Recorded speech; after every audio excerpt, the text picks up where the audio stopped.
Support for this podcast comes from listeners and St. Alphonsus Health System, a regional network of hospitals, clinics, and care providers. St. Alphonsus offers comprehensive healthcare services to individuals and families throughout the community. More information about services and locations is available at stalphonsus.org. From Boise State Public Radio, this is The Connector. It's Idaho's daily news. Good morning. I'm George Prentice. This morning, we'll tell you about an investigation into possible discrimination at an Idaho YMCA. We'll also tell you how ACHD is preparing to plow our roads this winter. But for now, it is a Tuesday, the 17th of November. Here we go with today's stories. An Idaho Legislative Task Force is recommending lawmakers create a new position to oversee the expansion of medical education in the state. James Dawson reports. The new job would coordinate existing partnerships with medical schools in Seattle and Salt Lake City and help Idaho expand the number of young doctors it pays to train in the coming years. Doctors and educators serving on the group agreed the position should report to the Idaho State Board of Education.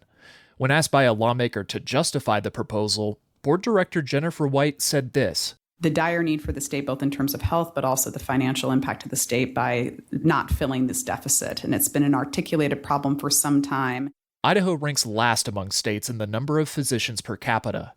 Members of the working group say they support expanding seats with University of Washington and another institution, but didn't expand on the details. The public can comment on their recommendations before the group sends them to all lawmakers in January. James Dawson, Boise State Public Radio News. In North Idaho, the city of Sandpoint is looking at revising its non-discrimination code, that after an alleged incident at the city's YMCA last month. Eliza Billingham is with Spokane Public Radio.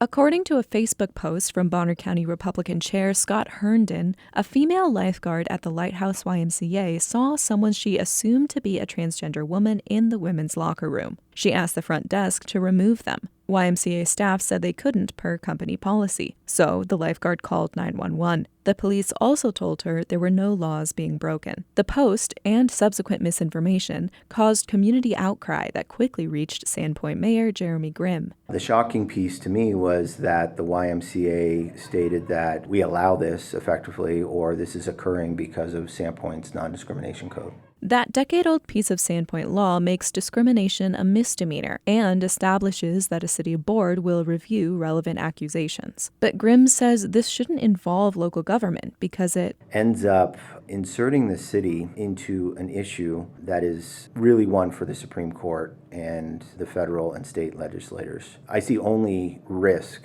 for the city venturing into this arena. That's why Grimm is introducing an ordinance that will remove specific city action. It would simply apply all federal and state non-discrimination laws. The LGBTQ group Sandpoint Alliance for Equality opposes the measure, saying it weakens discrimination protections. Sandpoint City Council will vote on the ordinance Wednesday night. I'm Eliza Billingham, reporting.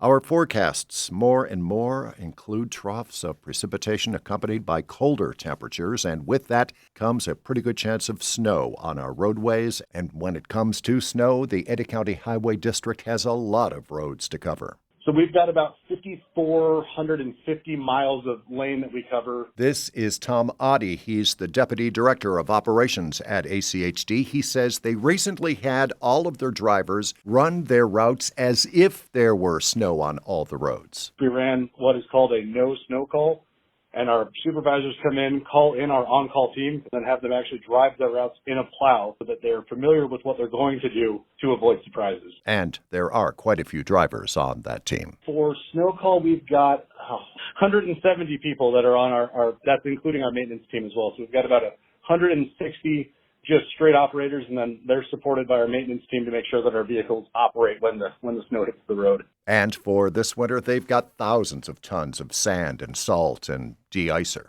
Sand and salt and magnesium chloride. So magnesium chloride is our to prevent icing, and then sand and salt is to increase traction and promote a debonding of ice from the roadway. And here is a reminder that this winter is a La Nina winter. That means a wetter, colder pattern.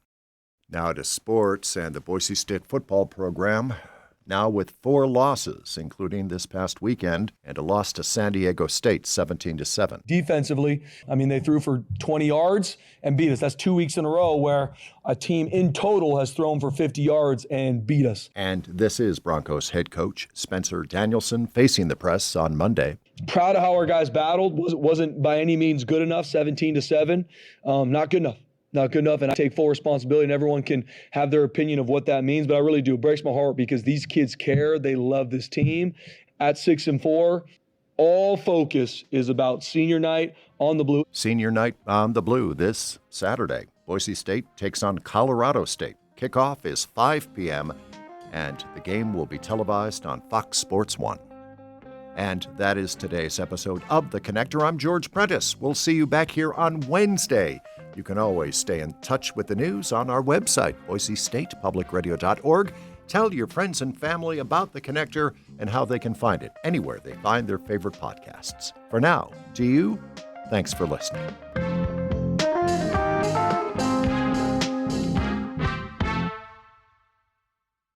Sources and methods, the crown jewels of the intelligence community. Shorthand for how do we know what's real? Who told us? If you have those answers, you're on the inside, and NPR wants to bring you there. From the Pentagon to the State Department to spy agencies, listen to understand what's really happening and what it means for you. Sources and Methods, the new national security podcast from NPR.